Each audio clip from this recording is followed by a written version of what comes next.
Well, I am ready for my evening. Oh, hell nah. I was just joking, but he really committed to the bit. Racism. The belief that one group of people is superior or inferior to another based on race, skin color, or ethnicity.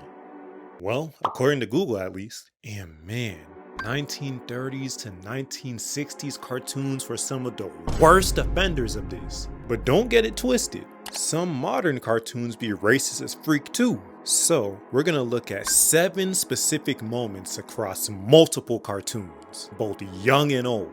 But when I tell y'all the last 2 are just egregious, straight pissing me off to the utmost degree.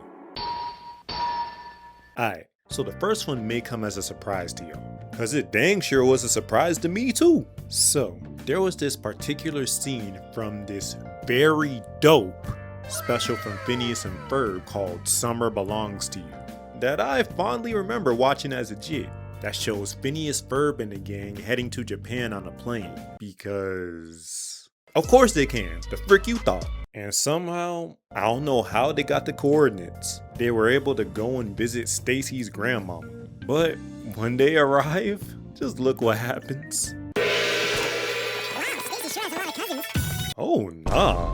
Why do y'all look exactly like Stacy, bruh? Just cause I'm related to someone, don't mean we twins. Or, in their case, nonuplets. Nonuplets? Non-plits? However the frick you say it. But there's gonna be a much worse version of the all Asians look alike stereotype later in the vid. So I'ma cut them some slack. But up, don't mean they off the hook yet. Cause out of nowhere, this junk turns into a whole cutesy anime song and dance number. And as a kid, I was like, hey! But now, I'm like, what the frick is this? I mean, this was supposed to be a reference to the viral caramel dancing sensation back in the day. Which would be cool if this shiz was actually Japanese. Like, please correct me if I'm wrong in the comments, but ain't this junk Swedish? They could have referenced literally anything else, bruh. But the showrunners were probably ill-informed, so I'ma cut them some more slack. Either way, this was the tamest moment on the list. The next 6 are just, Yeah, we already jumping the gun from kids show to adult. And the context on how this one came to be is unhinged as hell. I mean, it's Family Guy we're talking about here. So pretty much, Meg got hired as a waitress for this pancake shop, right? Nothing out of the ordinary there. But how she got the job was absolutely disgusting. So this girl tells these gullible fools that she's a single teenage mother trying to make ends meet. And Stewie is her crack-addicted son. I know. What in the world is wrong with this girl? Now I low-key understand why your own family be bullying you so much. Cause the frick kind of story is this? And because of that, Child Protective Services comes and whisks Stewie away into a foster home.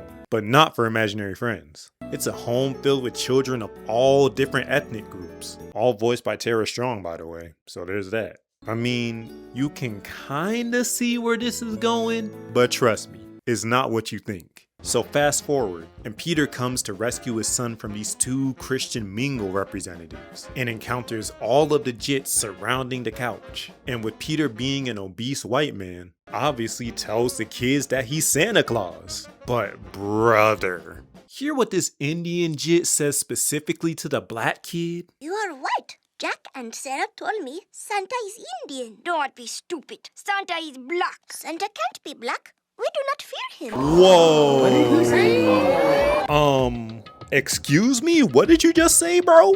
So the African brother on your right, you fear him? Cause that's insane. What were these Mormons poisoning your brain with? But the profiling doesn't stop there, cause the Chinese girl straight up calls the Indian kid Gandhi, which makes sense, cause Gandhi hated black people too, the more you know, and suggests that Santa is actually Asian. And nah, just hear what the Mexican jit says in response. How can he be Asian? Santa doesn't drive his sled 20 miles under the speed limit with his blinker on. Go back to your rice paddy, mullah. Yo, these jits are savage as heck, bruh. Jit said, go back to your rice paddy, Mulan. Oh man, Mexican Timmy Turner was not playing.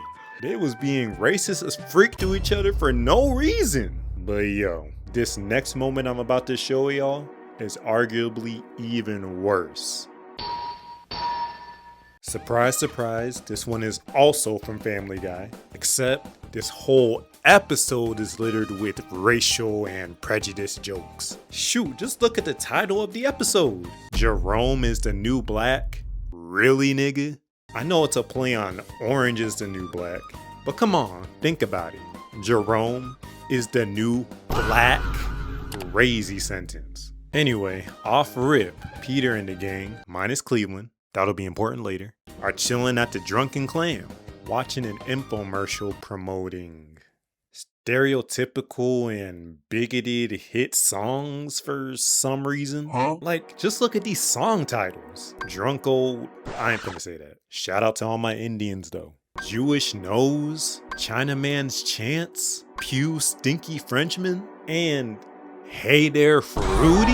Oh nah, they wildin'. Anyway, as I stated earlier, the three of them are missing their friend Cleveland since he left to go do his own spinoff show, and now they're trying to find someone to replace him, specifically someone black, because according to Quagmire, that was the best thing about Cleveland? What? Like what? Is that not an insane thing to say about your homie? And Brian's the bad guy apparently, which is the entire B plot of the episode by the way. But we're not here for that right now. We're here for some good old-fashioned racism, dang it. So, enters this nigga Jerome, who comes through looking like Black Dynamite's long-lost brother. With the gap so big, it'll make Long Beach Griffey jealous. And everything was going well too. Homie was getting along with the other dudes just fine, no Mary J. Blige. Dang near forgot Cleveland even existed. Well, that is until Peter invites Jerome to his crib so he can meet Lois and his kids. To which it's immediately revealed that Jerome and Lois used to knock boots. Yeah, that means Peter was Adam 22 before Adam 22. If you know, you know. But just hear the first thing that comes out of Stewie's mouth once he wakes up from his nap. Sorry, I was out of it. Wait, are we being robbed? We can't escape the stereotypes, can we? So anyway, due to Jimi Hendrix giving Lois that big black concoction back in the day, Peter's jealousy and hate festers to the point that he's committing literal hate crimes on this man by chucking a bottle of beer at Jerome's window, breaking his lamp on the ground, and eventually burning his house down. You know who else was white and used to burn black people's houses down? Not my mom, if that's what you're thinking. Anywho, because of that, Lois allows Jerome to stay with them until we can get a new living arrangement. Cool, all fine and space dandy. But you want to know what Peter's response to that was? Well, I am ready for my evening. Oh, hell nah. I was just joking, but he really committed to the bit. Nah, Jerome better than me, cause I would have socked him in his shiz right then and there. Ain't no way I'm finna be friends with your ass after that. What the hell? I'm taking my black self to the Cleveland show, nigga. F this. Okay, I know things are already bad, but now it's about to get downright horrendous. Cause we've now entered South Park. Like, I knew South Park was crazy, but I didn't think it was this crazy. Especially with the episode I'm about to cover later on in the video. But for now, we're finna talk about the China problem. The real name of the episode, by the way. I ain't bullshitting. Cause off top, Cartman's chubby self is having a nightmare about Chinese people playing the drums at the opening ceremony of the Olympics for some reason. And all these niggas look exactly the same. Just like the Phineas and Ferb example earlier. But apparently, he had this dream multiple times. Cause this dude's mama was like, Cartman, are you dreaming about the Chinese again? And I'm over here like, again? Goodness gracious, bruh. So, I don't know what that dream meant, but to Cartman, it apparently meant that all Chinese people were bad and they're getting ready to take over America. How? Like, what are we talking about? I don't watch South Park. But I guess Cartman does this racist shiz all the time, cause his friends are even tired of his shiz. Well, not in this episode at least. Everyone in the B plot were too focused on, I kid you not, Steven Spielberg and George Lucas forcing themselves onto Indiana Jones in a movie. Ugh, I don't even want to think about that right now. Nasty. Let's go back to Cartman being racist, please. So he drags his younger brother into his anti-Chinese escapade and heads over to the Chinese headquarters, P.F. Chang's. Bro, we cannot be for real. Just because it says Chang's does not mean that only Chinese people reside there, brother. No, he ain't my brother. I take that back. Not when he doing shiz like this. Here, put these teeth in. And just say hello and please a lot. Oh, hello, please. Bing bong ching chong. Hello, please. Yo, he gotta chill with all that ching chong stuff, bruh. Cause as soon as dude walks into the restaurant, he's greeted to a whole bunch of white people, thinking that they're working for the Chinese. I would've kicked these two out immediately. But instead, they give him a whole table, to which they encounter an actual Chinese family. Over here staring at them like, what the hell is wrong with these little white jits? Shoot, I wish I knew myself. I mean, Cartman's racial delusion becomes so catastrophic that he basically ends up becoming a domestic terrorist and holds the entire P.F. Chang's hostage, believing that they're all traitors to America and threatens to eliminate the entire Chinese population pretty much. Golly, man. South Park be on some absolutely wild timing. But like I said before, we'll be back in South Park in just a moment. So for now, this one's gonna be brief, but it packs a crazy punch. Cause man, I got smoke with the creators of Lil Black Sambo, bruh. And since this is a 1930s cartoon, obviously they finna look like they got a Sonic the Hedgehog muscle for lips as if they're freaking monkeys. Yeah, we'll visit that detail in just a minute. But what really irked me was when Sambo's mama was giving him a bath. Just pay close attention to the water as she's cleaning him.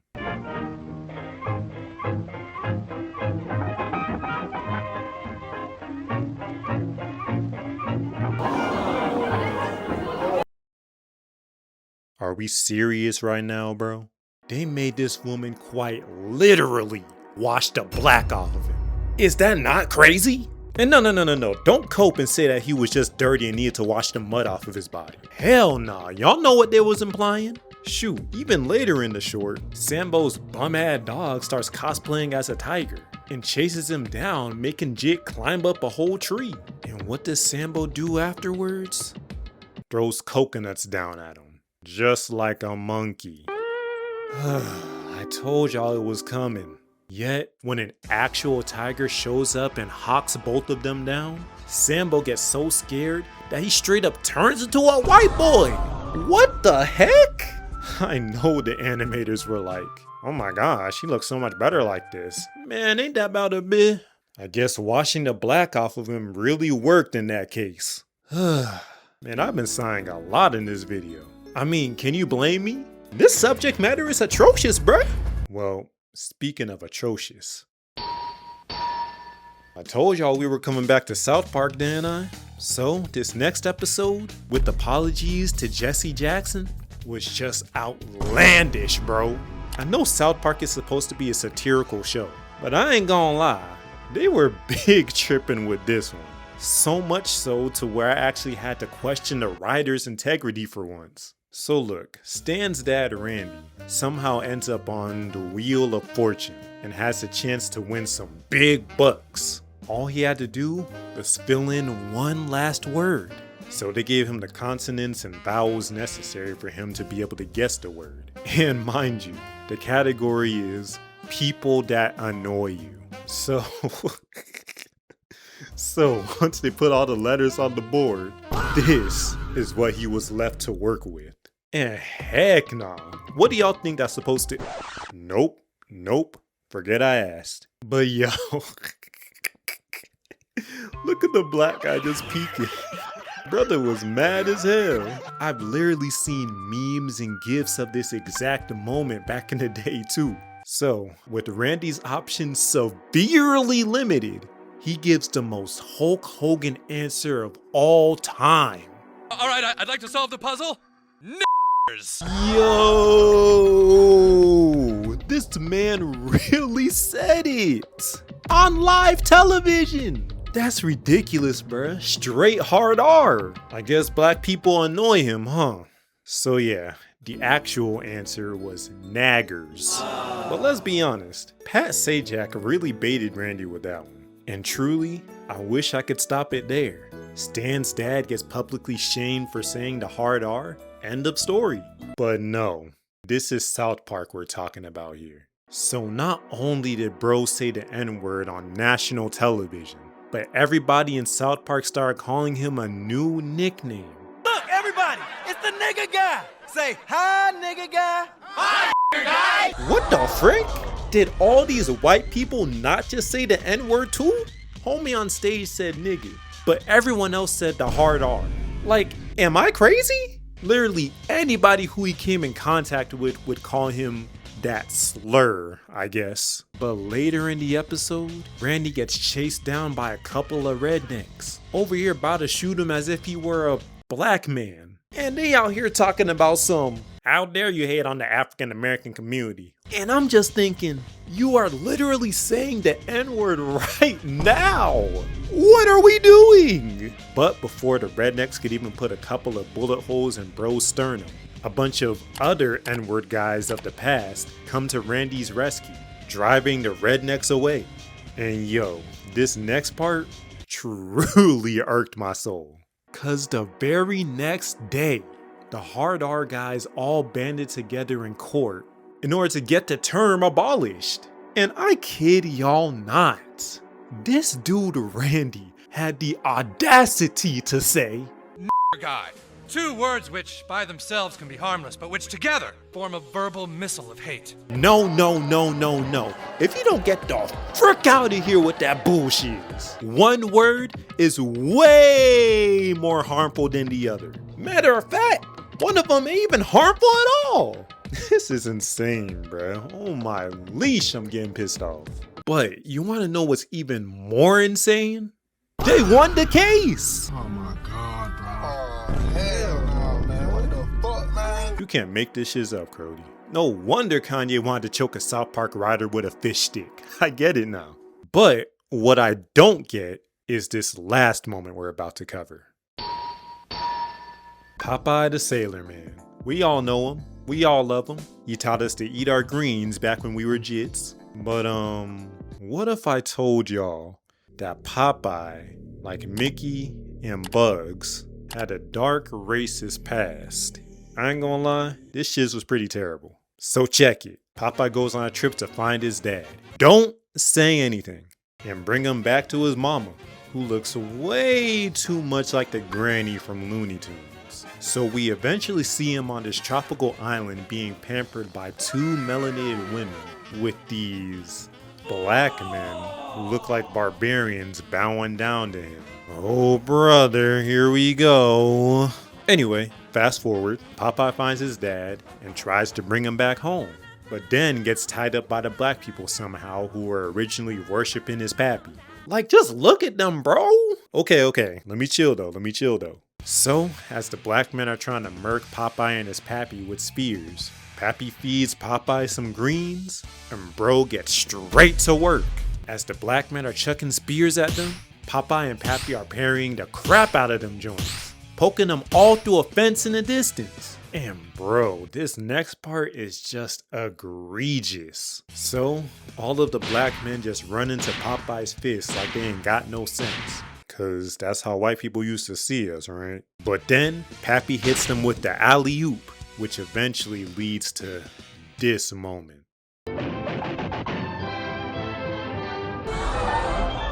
Excuse the heck out of me. What do you mean cheaper by the dozen? I know you ain't talking about the movie. This was 1951, bro. Slavery been abolished. Yo, Popeye, I'm looking at you sideways from now on, my nigga. I don't care if it was your dad who put up the sign. You agreed to it. Man, I ain't eating at Popeyes no more after this. Y'all got it. Just kidding. Them chicken sandwiches used to have the world in a chokehold.